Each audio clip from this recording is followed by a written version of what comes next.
नमस्कार दोस्तों, स्वागत है आपका जी के लाइव क्लासेज में। यूपी ट्रिपल एससी पीईटी के लिए हम लोग अंकित भाटी सर की बुक कवर कर रहे हैं। लगभग ये इसका मास्टर वीडियो जो है हर चैप्टर का एक एक करके नहीं, पूरा एक साथ ही पूरा इतिहास का अलग पोर्शन, भूगोल का अलग पोर्शन, संविधान का अलग पोर्शन, इस तरह से करके हम लोग प्लेलिस्ट में डाल चुके हैं। पूरा वीडियो पहले से अपलोड है, तो एक बार आप लोग ज़रूर देखिएगा। लिंक आपका डिस्क्रिप्शन बॉक्स में है। आज हम लोग देखेंगे स्पेशली गुप्त वंश का देखेंगे, जो कि ज़्यादातर गुप्त वंश से क्वेश्चन आने की संभावना होती है, क्योंकि इसमें बहुत सारे राजवंश हैं जो कि मुख्य रूप से देखे गए हैं। तो चलिए शुरू करते हैं गुप्त वंश से। पहला देखते हैं, गुप्त वंश का संस्थापक आपका श्रीगुप्त था। संस्थापक आपका श्रीगुप्त था। इसने महाराजा धीराज की उपाधि धारण की थी। तो श्रीगुप्त आपका किसकी उपाधि धारण की थी? महाराजा धीराज की उपाधि धारण की थी। तो पहला वंश देखते हैं आपका चंद्रगुप्त प्रथम, जिसका समय काल क्या था? 319 ईस्वी से 350 ईस्वी तक चंद्रगुप्त प्रथम का कार्यकाल था। चंद्रगुप्त प्रथम गुप्त वंश का वास्तविक संस्थापक माना जाता है, क्योंकि गुप्त वंश चंद्रगुप्त प्रथम के ही समय में पूरा फला फूला था। आगे देखते हैं, चंद्रगुप्त प्रथम के राज्याभिषेक की तिथि 319 ईस्वी है। तो चंद्रगुप्त प्रथम का राज्याभिषेक कब हुआ था? 319 ईस्वी में। इसे गुप्त संवत का आरंभ माना जाता है, यानी गुप्त संवत का आरंभ यहीं से माना जाता है। इस गुप्त संवत को चंद्रगुप्त प्रथम ने चलाया था। गुप्त संवत की शुरुआत किसने की थी? चंद्रगुप्त प्रथम ने की थी। चंद्रगुप्त प्रथम गुप्त शासकों का पहला शासक था। गुप्त शासकों का पहला शासक था चंद्रगुप्त प्रथम, जिसने चांदी के सिक्के चलाए थे। चांदी के सिक्के कौन चलाया था? चंद्रगुप्त प्रथम चलाया था। चांदी के सिक्के चलाया था चंद्रगुप्त प्रथम। अब आते हैं आपका समुद्रगुप्त के पास। देखते हैं, समुद्रगुप्त का चंद्रगुप्त प्रथम जो था उसका उत्तराधिकारी आपका समुद्रगुप्त हुआ, जो 350 ईस्वी में गद्दी पर बैठा। उसने आर्यवर्त तथा दक्षिणवर्त के 12 शासकों को पराजित किया है, यानी उत्तर में और दक्षिण में 12 शासकों को वह पराजित किया था। इन्हीं विजयों के कारण इतिहास में विसेंट स्मिथ द्वारा समुद्रगुप्त को भारत का नेपोलियन कहा गया। बहुत बार क्वेश्चन पूछा जाता है, भारत का नेपोलियन किसे कहा जाता है? तो भारत का नेपोलियन आपका समुद्रगुप्त को भारत का नेपोलियन कहा जाता है। और पूछ ले किसने कहा था? तो विसेंट स्मिथ ने कहा था। विसेंट स्मिथ ने कहा था, ध्यान रखिएगा। आगे देखते हैं, समुद्रगुप्त का राज दरबारी कवि हर्षेय, जिन्होंने किसकी रचना की? प्रयाग प्रशस्त की लेख की रचना की। तो समुद्रगुप्त दरबार में कौन रहता था? हरिशेर रहता। हरिशेर, इन्होंने प्रयाग प्रशस्त की रचना की थी। समुद्रगुप्त अब प्रयाग प्रशस्त में उन्होंने समुद्रगुप्त के विजय अभियानों का उल्लेख करता है, यानी जो प्रयाग प्रशस्त की रचना इन्होंने की थी उसमें समुद्रगुप्त के विजय अभियानों का पूरा वर्णन दिया गया है। आगे देखते हैं, प्रयाग प्रशस्त में सर्वप्रथम भारतवर्ष का उल्लेख मिलता है। तो भारतवर्ष का सर्वप्रथम उल्लेख कहाँ मिलता है? मोस्ट इंपॉर्टेंट है, या किस में मिलता है? आपका प्रयाग प्रशस्त में मिलता है।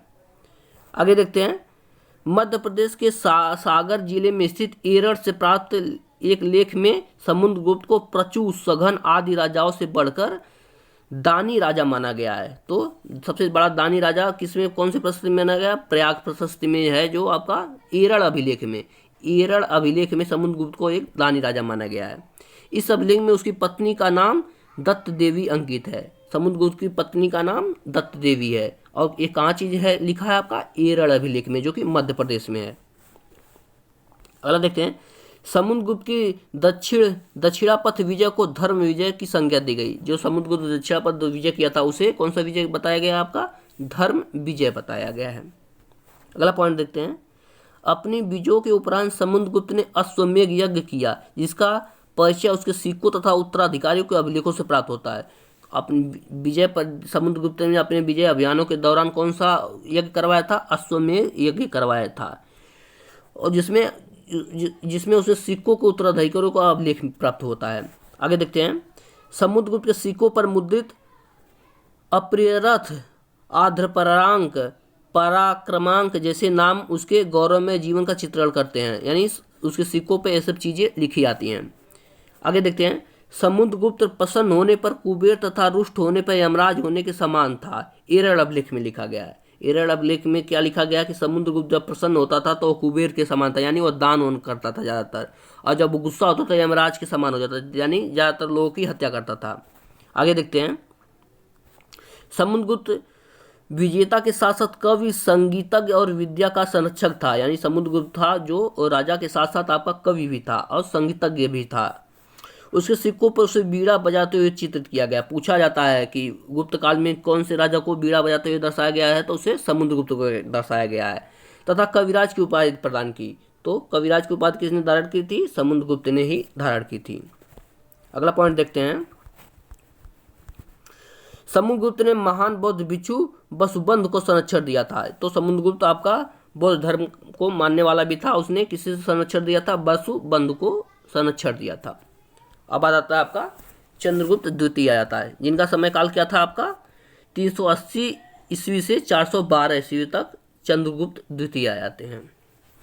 देखते हैं इनके बारे में।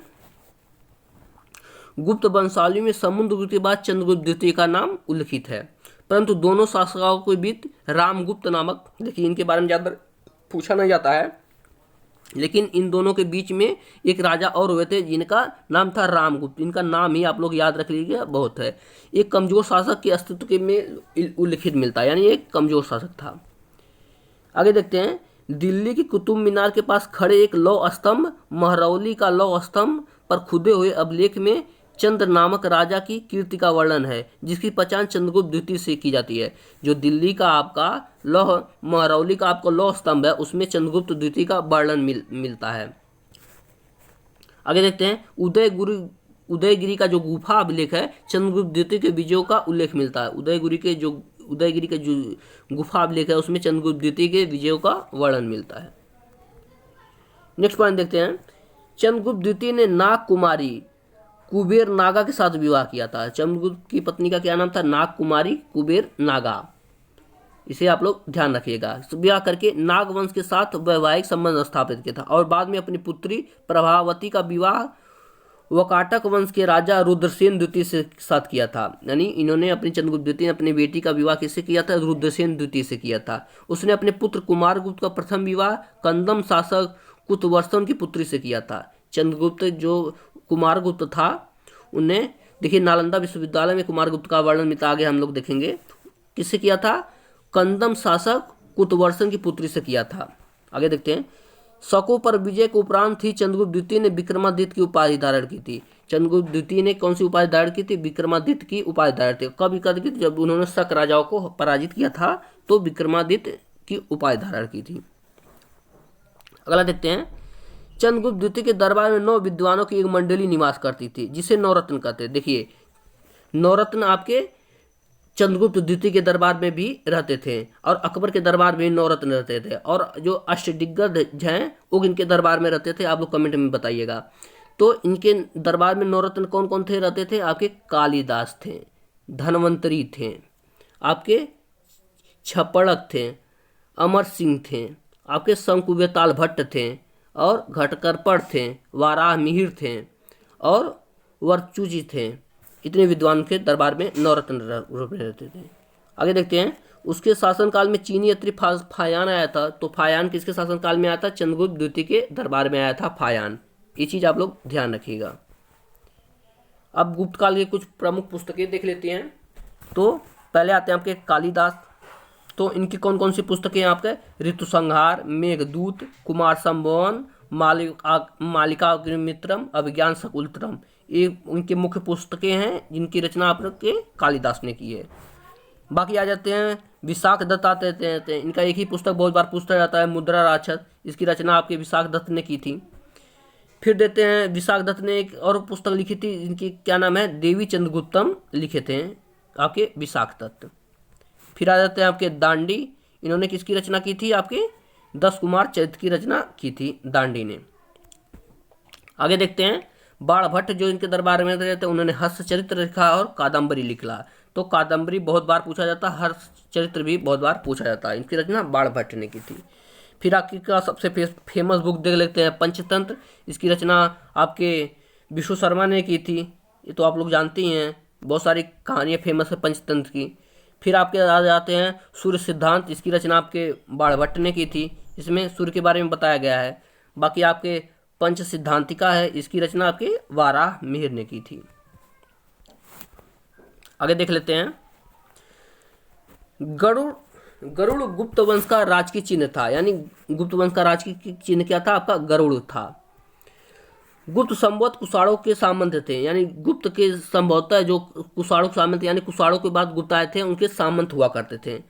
आगे देखते हैं, रामायण तथा महाभारत के अंतिम भाग में संकलन गुप्त काल में हुआ था। रामायण और महाभारत का अंतिम भाग का संकलन जो था कौन से समय में हुआ था आपका? गुप्त काल में हुआ था।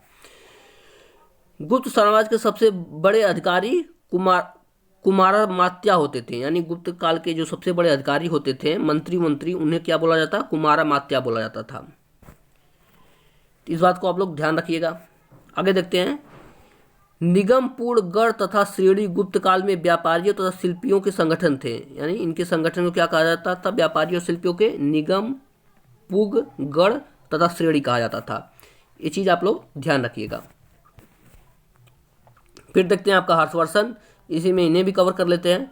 हर्षवर्धन 606 ईस्वी में 16 वर्ष की अवस्था में थानेश्वर की गद्दी पर बैठा। हर्षवर्धन 1606 ईस्वी में 16 वर्ष की अवस्था में कहाँ पर गद्दी पर बैठे थे? आपके थानेश्वर में बैठे थे। ह्वेनसांग हर्षवर्धन को शिलादित्य के नाम से संबोधित किया है। ह्वेनसांग जो चीनी यात्री था, उन्होंने हर्षवर्धन को कौन सी उपाधि दी थी? शिलादित्य की उपाधि दी थी। आगे देखते हैं, हर्षवर्धन शासनकाल में ह्वेनसांग स्थल मार्ग से भारत आया था। ह्वेनसांग किसके शासनकाल में आया था आपका? हर्षवर्धन के शासनकाल में आया था स्थल मार्ग से। उसने अपनी ग्रंथ सियुकी, देखिएगा ध्यान दीजिएगा, सियुकी किसकी रचना है आपका? ह्वेनसांग की है। ह्वेनसांग को यात्रियों का राजकुमार तथा वर्तमान शाक्य मुनि कहा था। सियुकी में उन्होंने ह्वेनसांग को क्या कहा था? यात्रियों का राजकुमार कहा था। आगे देखते हैं, हर्ष ने पूर्व वर्धन वंश की राजधानी थानेश्वर थी, किंतु हर्ष ने अपना कन्नौज अपनी राजधानी बनाई थी। जो हर्षवर्धन जब शासनकाल में, उससे पहले जो वहाँ की राजधानी थी वो थानेश्वर थी, परंतु जब हर्षवर्धन गद्दी पे बैठा तो उसने अपनी राजधानी कहाँ बसाई थी? अपनी राजधानी कन्नौज बसाई थी। अगला पॉइंट देते हैं, हर्षवर्धन सूर्य, शिव एवं बुद्ध का उपासक था। हर्षवर्धन किसका किसका उपासक था? सूर्य की पूजा भी करता था, भगवान शिव की करता था और भगवान बुद्ध की भी करता था। हर्ष का दूसरा नाम शिलादित्य था। हर्ष के कई यात्रियों ने उन्हें शिलादित्य पुकारा है। आगे देखते हैं, हर्ष ने शिव पार्वती की आकृतियों युक्त सिक्के चलाए। तो पूछा जाता है कौन से राजा के सिक्कों पर शिव और पार्वती की आकृति बनी होती थी? तो आपके हर्षवर्धन के सिक्कों पे बनी होती थी। अगला देखते हैं, हर्ष एक महान विद्वान था। उसने प्रियदर्शिका, रत्नावली तथा नागानंद ग्रंथों की रचना की। देखिए उन्होंने 3 ही ग्रंथ लिखे थे, तो इसे आप लोग ध्यान देखिए। एक है प्रियदर्शिका है, एक है रत्नावली है और एक नागानंद है। इन्होंने 3 ग्रंथ की रचना की थी। आगे देखते हैं, हर्ष ने शशांक जो गौड़ शासक था को पराजित कर कन्नौज पर अधिकार कर लिया तथा उत्तरी भाग में अन्य राजाओं को भी अपने अधीन कर लिया। तो शशांक को हर्षवर्धन ने ही हराया था। आगे देखते हैं, हर्ष एवं पुलकेशिन द्वितीय के बीच नर्मदा नदी के तट पर युद्ध हुआ जिसमें हर्ष की पराजय हुई थी। तो हर्षवर्धन को किसने पराजित किया था आपका? पुलकेशिन द्वितीय जो था हर्षवर्धन को पराजित किया था नर्मदा नदी के तट पर। एहोल अभिलेख में युद्ध का उल्लेख मिलता है। देखिए हर्षवर्धन और पुलकेशिन द्वितीय का युद्ध का वर्णन पूछा जाए किसमें मिलता है? तो एहोल अभिलेख में इसका वर्णन मिलता है। पुलकेशिन द्वितीय चालुक्य वंश का प्रतापी शासक था। तो पुलकेशिन द्वितीय किस वंश का राजा था आपका? चालुक्य वंश का शासक था। आगे देखते हैं, हर्ष ने कश्मीर पर आक्रमण कर वहां से भगवान बुद्ध का दांत कन्नौज के निकट संग्राम में स्थापित किया। देखिए हर्षवर्धन ने पहले जो भगवान बुद्ध के दांत थे वो कश्मीर में थे, वहां से जो हर्षवर्धन आक्रमण किया तो वहां से भगवान बुद्ध के दांत लाकर वहां कन्नौज के निकट कहाँ? संघाराम में उसे स्थापित करवाया था।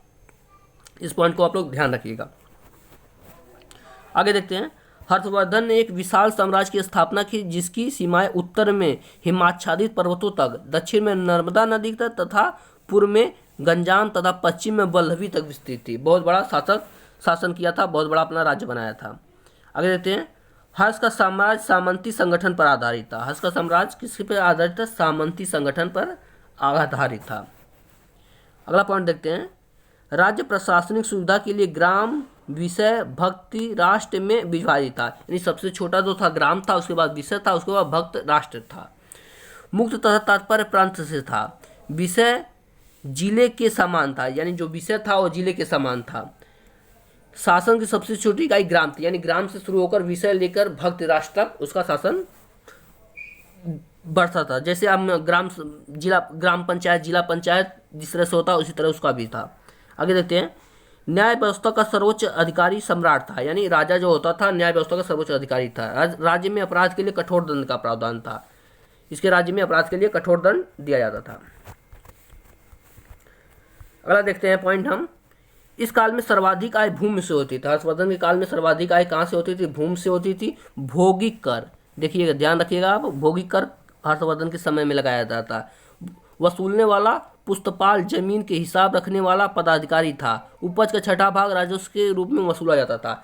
तो उसके शासनकाल में उपज का छठा भाग वसूला जाता था। अगला पॉइंट देखते हैं। हर्ष के समय नालंदा विश्वविद्यालय महायान बौद्ध धर्म की शिक्षा का मुख्य केंद्र था। हर्षवर्धन के समय में शिक्षा का मुख्य केंद्र कौन था? नालंदा विश्वविद्यालय था। अब आप लोग बताइए नालंदा विश्वविद्यालय की स्थापना किसने की थी? आप लोग ये लोग कमेंट में जरूर बताइएगा नालंदा विश्वविद्यालय की स्थापना किसने की थी। आगे देखते हैं।